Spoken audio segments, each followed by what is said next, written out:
Ladies and gentlemen, have you ever felt like you're trying everything, working hard, staying busy, setting goals, but somehow success, peace, or happiness still feel just out of reach? What if the missing piece isn't your effort, but your mindset? Today we're not just going to motivate you, we're going to uncover how your inner world is silently creating every result in your outer world, and how a single shift in your thinking can change everything. There's a quiet truth most people overlook. What if the missing piece isn't your effort, but your mindset? The circumstances around you, your job, your relationships, your health, your bank account, they are not accidents. They are mirrors, reflections of what you believe is possible, what you accept as normal, and what you speak over your life every single day. This isn't about toxic positivity. This is about taking the power back, the divine gift you were born with, to choose your thoughts and with them reshape your life. This is your wake-up call. Because your mindset is everything. We live in a world that often conditions us to believe that what happens on the outside is what matters most. The job, the paycheck, the house, the body, the status, all of it is presented to us as evidence of success, proof that we are moving forward, and assurance that we're on the right path. But this narrative is incomplete. In truth, everything in your external reality is born from something much deeper, much quieter, and far more powerful: your thoughts. Your inner world is not just a place of reflection, it is the origin point of your life's results. When your mind is filled with anxiety, worry, or self-doubt, it's not just a private experience.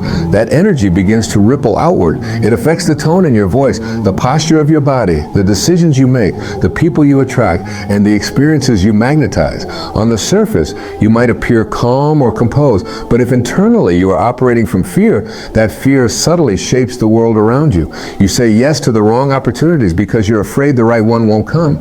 You hold back from taking the leap because your inner voice keeps whispering that you'll fail. You attract people who reflect the chaos or unworthiness you quietly feel within. The outer world is nothing but a canvas. Your thoughts are the brush. Each day, whether consciously or not, you are painting on that canvas. The colors you choose, the lines you draw, all of them stem from your mental state. If your inner world is full of frustration, bitterness, or lack, the painting you create will reflect that. But if your inner world is full of purpose, peace, and gratitude, you'll begin to see beauty forming in places you never thought possible. This is not to say that bad things never happen to people with a good mindset, nor that life is a direct equation of thought equals event. It's deeper than that. It means that your experience of those events, the meaning you assign to them, the way you respond to them, and the energy you bring to them, all come from your internal world. A person with a defeated mindset sees rejection as proof of inadequacy. A person with a strong inner foundation sees it as redirection, as guidance, even as protection. The event is the same, but the mindset interprets it differently. That interpretation becomes reality.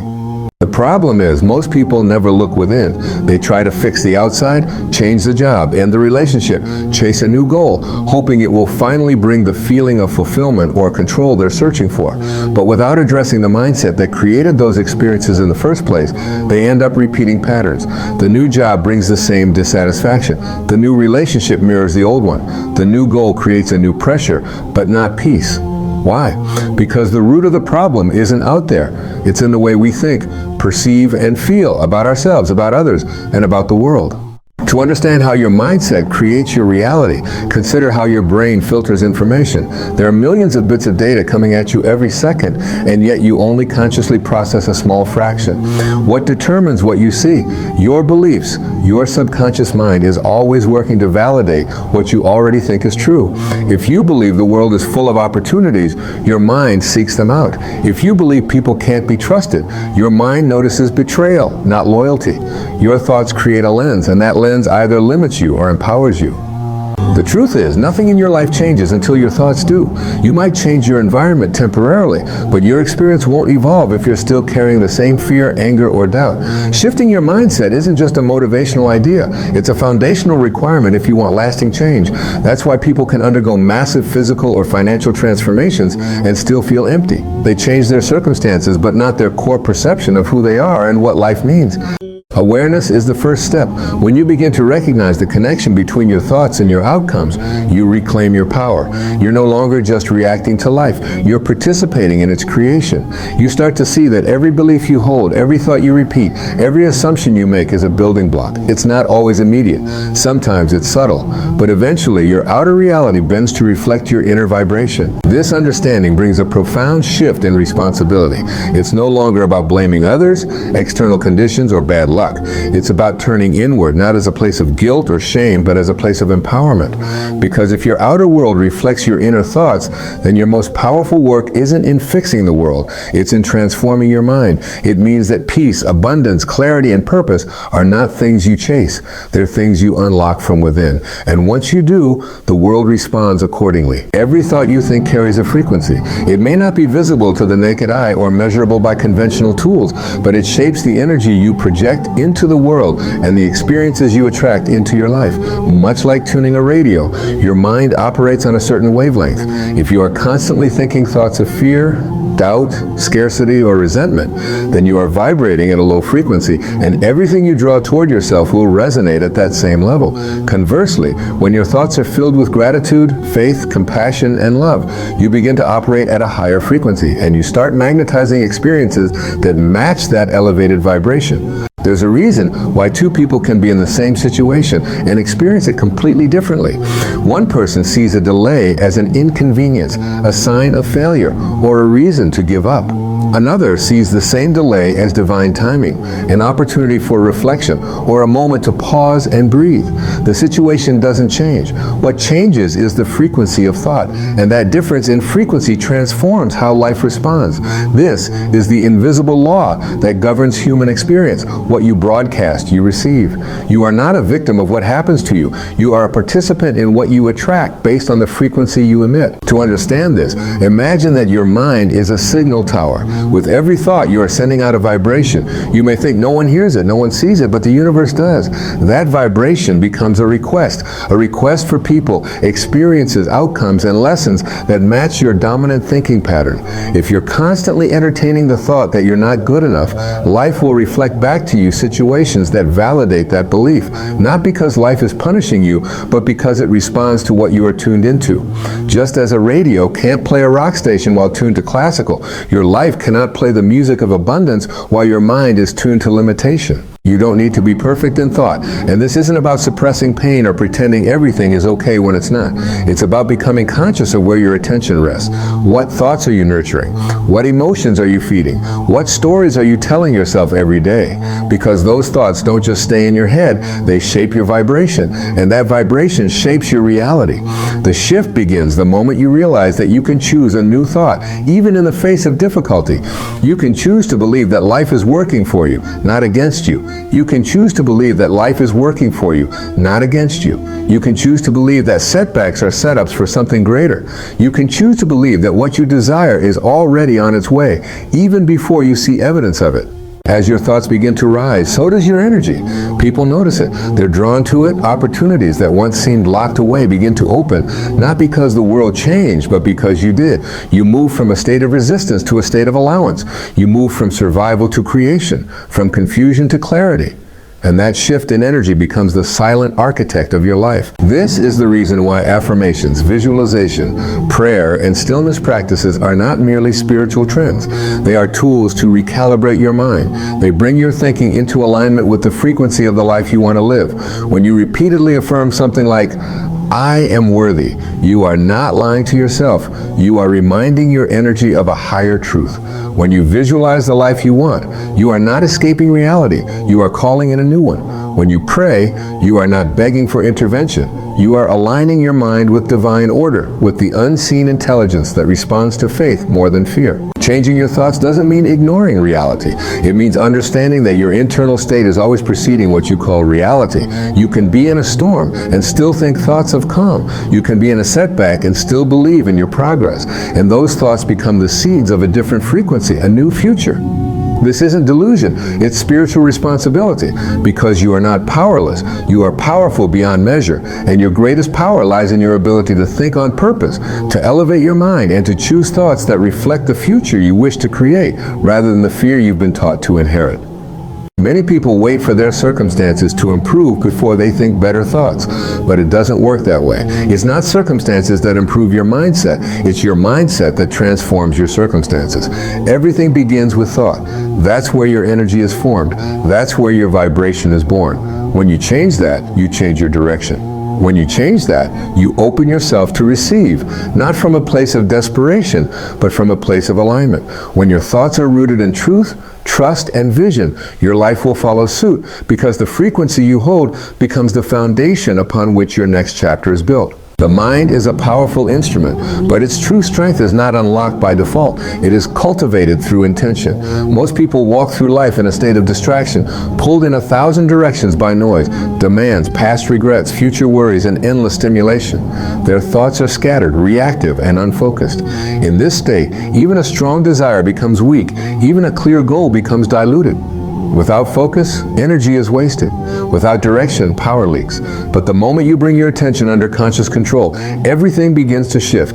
This is the power of intentional focus, the ability to direct your thoughts deliberately and consistently toward growth, peace, and purpose.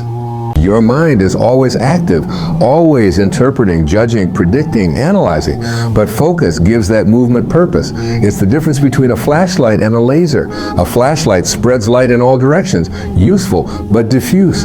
A laser concentrates light into a single beam so powerful it can cut through steel. Your mind, when unfocused, may touch everything but transform nothing. When focused with intention, it becomes a tool of creation, clarity, and transformation. Intentional focus is not just about paying attention. It's about choosing what deserves your attention, what gets your energy, what becomes your priority. In a world addicted to distraction, intentional focus becomes a form of rebellion. It requires you to slow down when everything is speeding up. It demands you to say no when the world pressures you to say yes. It invites you to return again and again to what truly matters, even when your habits want to pull you elsewhere. Focus isn't something that happens to you. It's something you do. It's a spiritual discipline. It's the conscious act of aligning your thoughts with your values and your goals with your truth. Whatever you consistently focus on expands. If you place your focus on what's lacking, your mind will amplify it. You'll see more of what you don't have. You'll notice more of what isn't working. You'll feel more stress, more fear, more resistance. But if you train your mind to focus on what's good, what's possible, what's present, that too begins to expand. You begin to see opportunities where you once saw obstacles.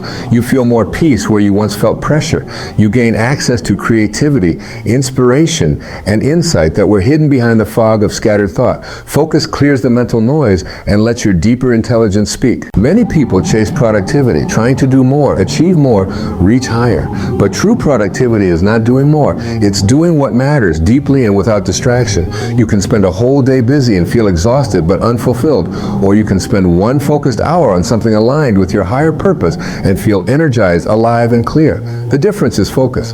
When your energy is spread thin, you lose power. When your energy is directed with intention, you move mountains. Life rewards clarity, not confusion. The universe responds to intention, not chaos. To harness intentional focus, you must become the watcher of your mind. You must learn to pause and ask, where is my attention going? Is this thought serving me? Is this distraction aligned with my purpose? Am I investing my energy in growth or in worry? Awareness creates space, and in that space you reclaim your authority. You begin to see that you are not at the mercy of your thoughts, you are their director. Focus is the gateway to reclaiming control over your inner world.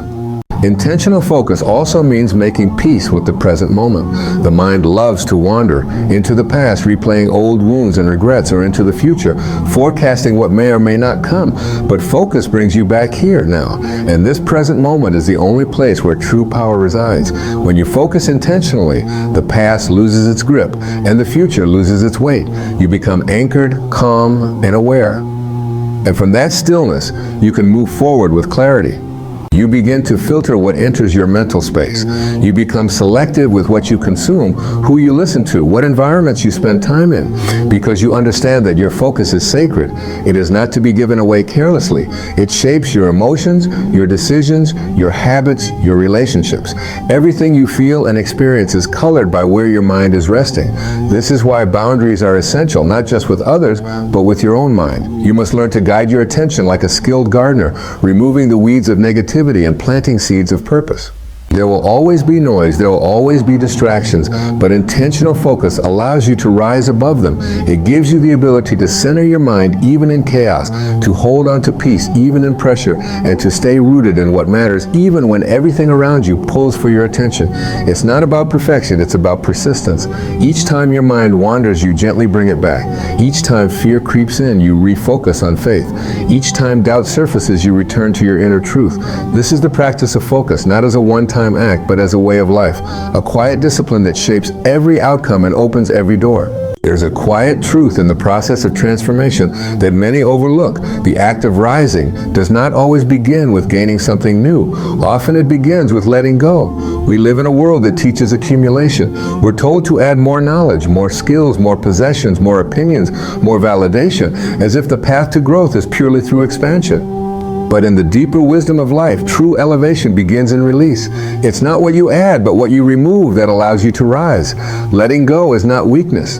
It is strength of the highest kind because it requires faith, awareness, and a willingness to trust that what is no longer aligned with you must fall away for something greater to emerge. Many people carry a burden so silently, so consistently, that they no longer realize they're carrying it. The beliefs they hold about who they are, what they're worth, what they can achieve, these ideas often come not from truth, but from wounds. Someone once told them they weren't good enough, or they failed in some moment that felt defining, or they were conditioned to believe their value depended on someone else's approval. These beliefs sink in and become a silent script. But what we fail to see is that these beliefs are not facts, they are choices. And at any moment, with enough awareness and courage, they can be released. Letting go begins with becoming aware of what you're holding on to. Is it the need to be right? Is it the illusion of control? Is it the fear of rejection or the ache of a past betrayal? Is it the habit of comparison, the voice of self-doubt, or the weight of perfectionism? So often, what holds us back is not something external. It is an inner grip, a mental and emotional attachment to a version of ourselves that no longer serves the life we are meant to live. That grip may have protected us once, it may have helped us survive, but we are not here to merely survive. We are here to grow, to evolve, to become more than the sum of our past. Letting go requires trust in the process, in the timing, in your own capacity to heal and adapt. There is fear in release because we don't always know what will come next. The mind craves certainty. It wants to predict the future. But transformation does not happen in certainty. It happens in surrender. It happens when you stop trying to control the outcome and instead align yourself with the truth of who you are. That truth does not live in fear. It does not cling to limitations. It does not replay old pain as prophecy.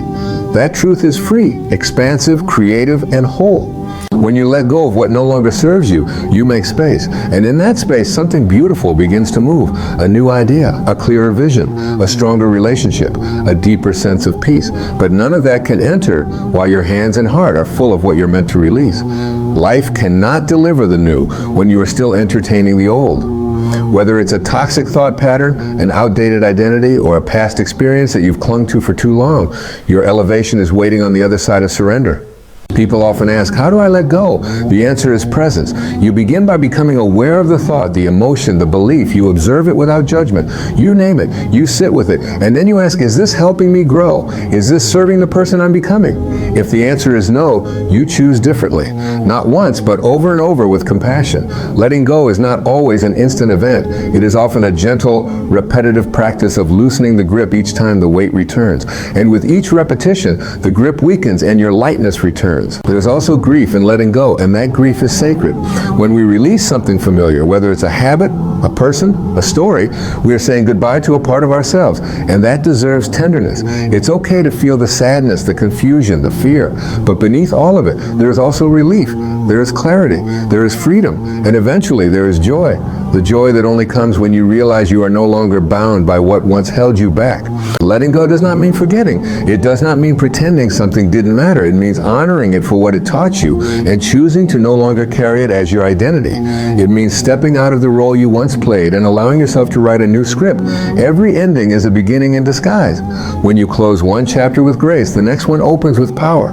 But the pen is in your hands, and your story cannot rise while you're still reading the same page from years ago. Your capacity to grow is infinite, but your attachment to what's familiar can limit that potential. Comfort is not always a sign of alignment. Sometimes comfort is the disguise of fear. Sometimes the most uncomfortable path is the one that leads to your expansion. The moment you stop asking whether you're ready and start trusting that you're willing, everything changes. Because willingness is more powerful than readiness. Readiness waits for the stars to align. Willingness moves before it's convenient. Willingness is the key that opens the door to freedom. And every time you let go, you prove to yourself that you are willing to become more than who you've been.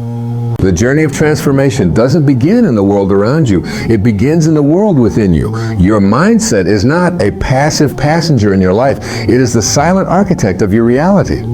The way you think, the frequency you operate on, the focus you maintain, and the attachments you're willing to release, these are the forces that shape your path, your progress, and your peace.